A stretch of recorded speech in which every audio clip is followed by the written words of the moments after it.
Здравейте и добре дошли обратно в канала. Днешното видео излиза малко по-скоро от останалите, които реално трябва да го предхождат. Причината е, че исках да направя клип, докато темата все още е актуална.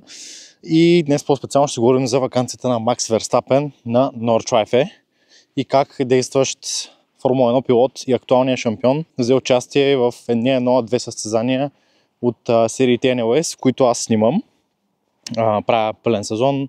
Това, ако не се лъжа, ми е четвърти непълен, трети пълен сезон в тези серии, като аз снимам за организацията, за самата писта и естествено за най-голямата немска спортна моторспорт агенция, група С. Цялни поздрави за пичовете, ако някой от тях гледа. Нищо, че видеото е на български, те си ги гледат с субтитри. В днешното видео искам да разкажа като човек отвътре как стоят нещата, как за нас специално беше много любопитно шампионът Формула 1 се появи на това състезание и като цяло беше супер преживяване за всички ни. И аз лично съм много благодарен за възможността, която имах да отразя първо изкарването на лиценза на Макс на пистата и след това самото състезание, в което спечели. Месеца на Верстапен, месец септември, беше колосален, ако мога така да се изразя. Хората, които ме познават и са ми по-близки, знаят колко много ме вълнува Формула 1, но това, което Макс направи през септември, беше наистина много специално, поради проста причина, че който гледа Формула 1 знае колко е слаба колата на Red Bull тази година и въобще в каква криза е отбора, от която изглежда, че вече излизат, но Макс с по-слабата кола все още продължава да е фактор в шампионата при пилотите, което е нещо фамозно, понеже до сега се виждаш колко много кара, но с доминантната кола всеки печели. Но един пилот, поне това е моето мнение, на един пилот му проличава колко много кара, едва когато седне в по-слаба кола. Такъв е случая при Макс. Победа на Монца, която никой не очакваше, което седмицата след това беше тук на Нордшлайфе, да си изкара лиценза, който му беше необходим да се състезава с GT3 на Нордшлайфе. Седмица след това спечели в Баку, след самоубийството на Макларен. Веднага след това този уикенд е на Сингапур. Реално аз записвам видеото в момента след състезанието в Сингапур, което свърши малко по-рано. И да, просто феноменален. Общо 3 победи в 2 различни дисциплини, като две от които са Формула 1, една на Нордшлайфе с GT3. За мен е просто нереален пилот. Мисля, че в по-добра форма не е бил въобще, откакто гледам Формула 1, откакто го следя Верстапен. Не съм му супер голям фен, но да. Поколението на Макс Верстапен, той е една година по-малко от мен, но както много хора знаят, той много обича симрейсинга, обича да се състезава онлайн и даже си има собствен отбор, Team Redline, и те са на световно ниво. Дори ако не се лъжа, станаха някакъв шампиони в някои от шампионатите за тази година. Верстапен не крие отдавна любовта си към Нордшлайфе и дори в уикенда, мисля, че миналата година на Формула 1 на Имола спечели онлайн състезанието 24 часа на Нюрбургринг, което тогава след това състезание получи вече забрана да се състезава онлайн, докато има уикенд на Формула 1, което за мен е безобразно, защото ходил съм на състезание, виждал съм колко ме е натоварен уикенда и за мен пилот да си позволява да прави нещо по-различно, което не е много по-различно, защото пак състезава, но все пак концентрацията му е другаде. Въпреки това не му пречи изобщо състезанието да спечели и онлайн състезанието, така че спечели 2 в 1.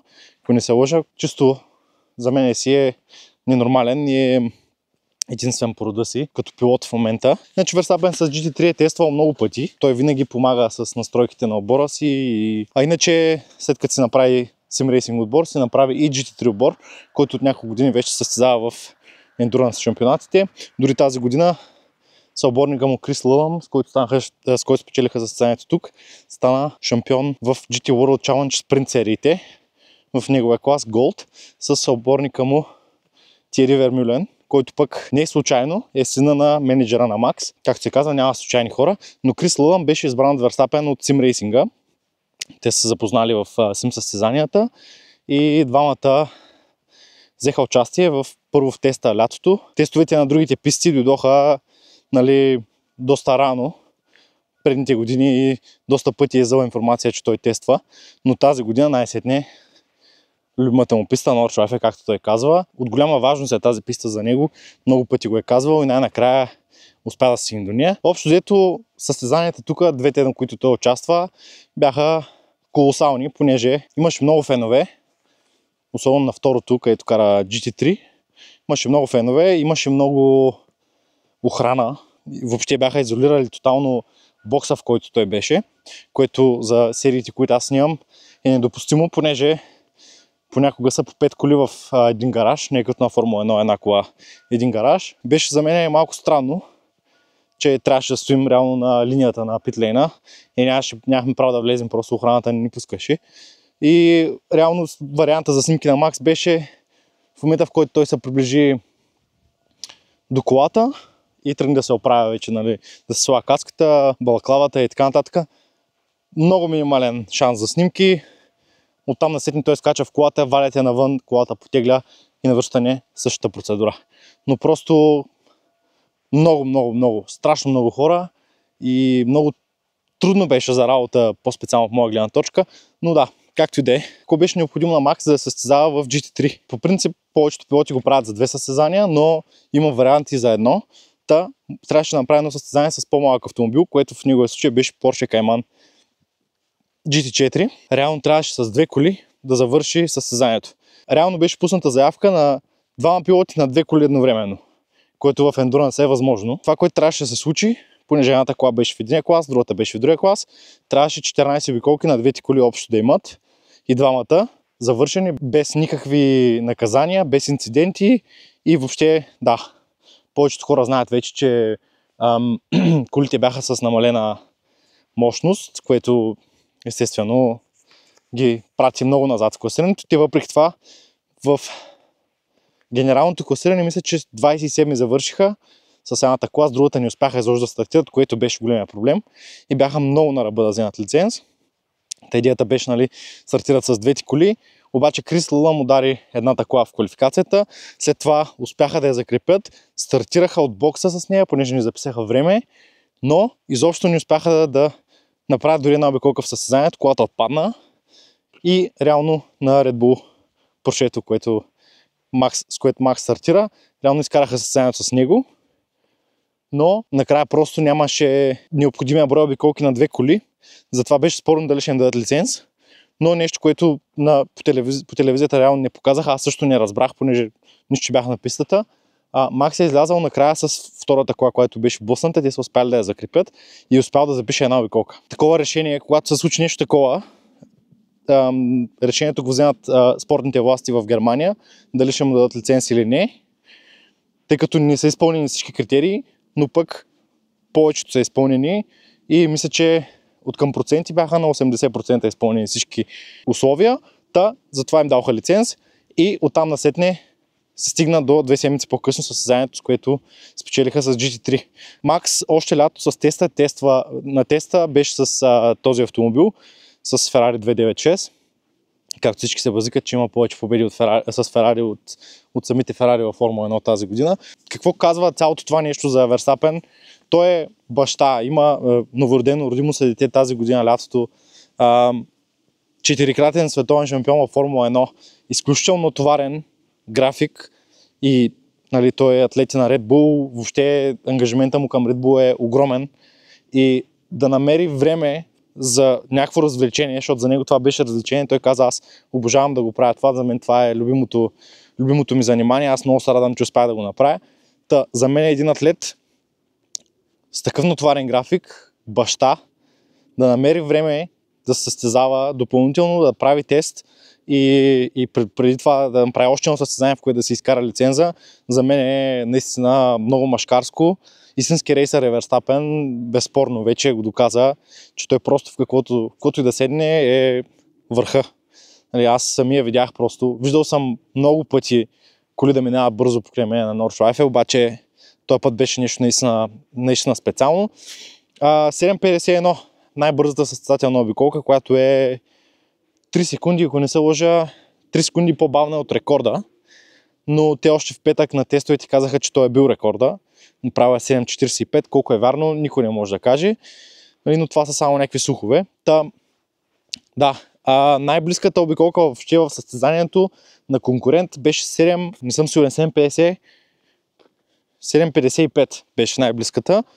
4 и малко секунди по-бавна от неговата, но феноменално темпо, просто от самия старт той тръгна трети, имаше изключително големи трудности.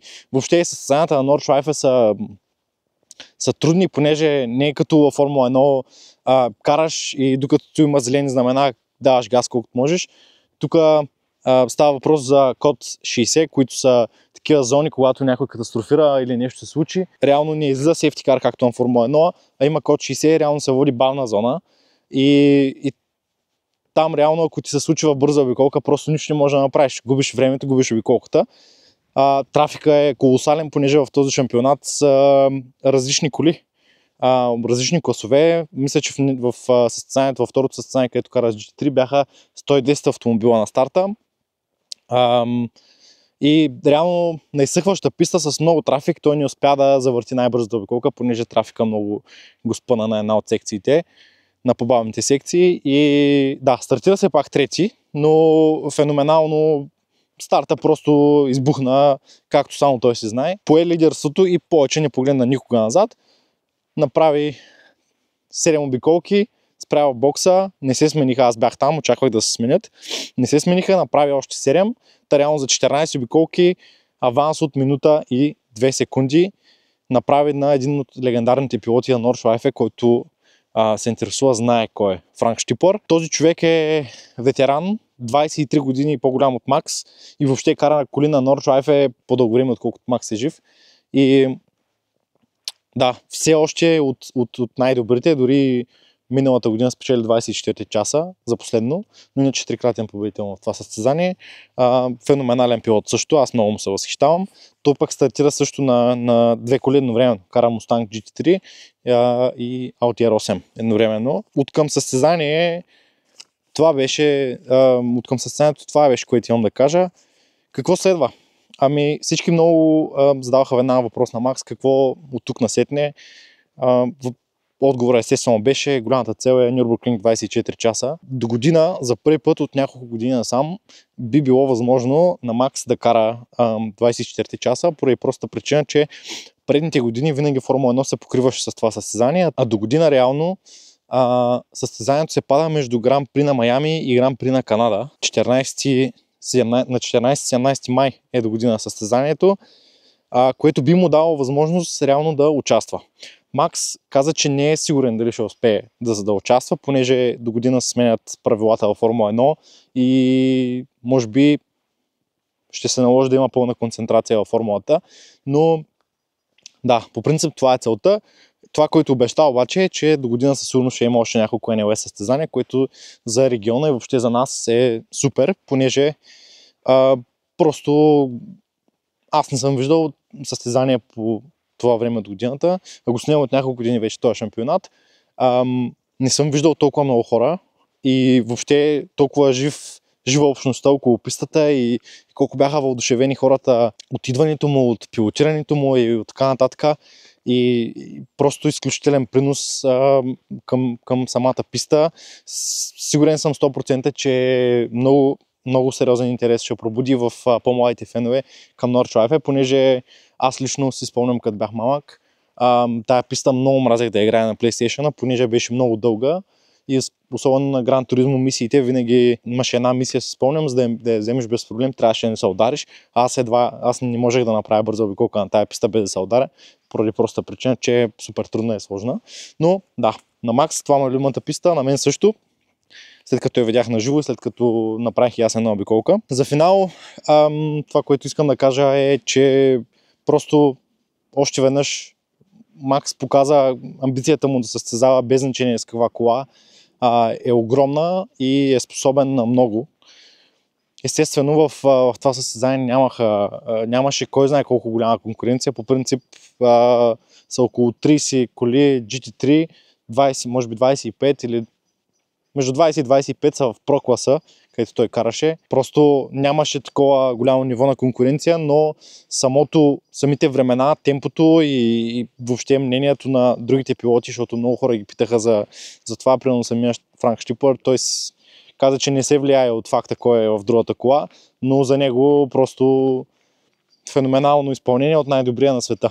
Това му бяха думите буквално. Трикратен победител на Нордшleife на 24 часа да ти каже, че си най-добрия на света. Той си го знае, най-вероятно Макс, обаче все пак някой, който се състезава толкова години на тая писта, да ти каже, че си отличен, не е малко. Изключително съм щастлив от развоя и въобще как се случиха нещата и надявам се да са ви харесали кадрите, които съм прикачил към видеото. Има влог, който съм снимал допълнително за двете събития, за двете състезания, но ще трябва да преговарям с шампионата, да видим дали ще ме разрешат да използвам кадрите, тъй като нямам право с фотоакредитация да качвам видео. Да, благодаря ви, че изгледахте това видео, благодаря за подкрепата. Съжалявам, че не съм качвал скоро, съвсем скоро почвам да качвам отново клипове и цяла зима ще има какво да се гледа с интересни моменти от Нордшleife и околията около нея. Но за сега това е от мен. Живи и здрави, лайквайте, споделяйте това съдържание и до следващото видео.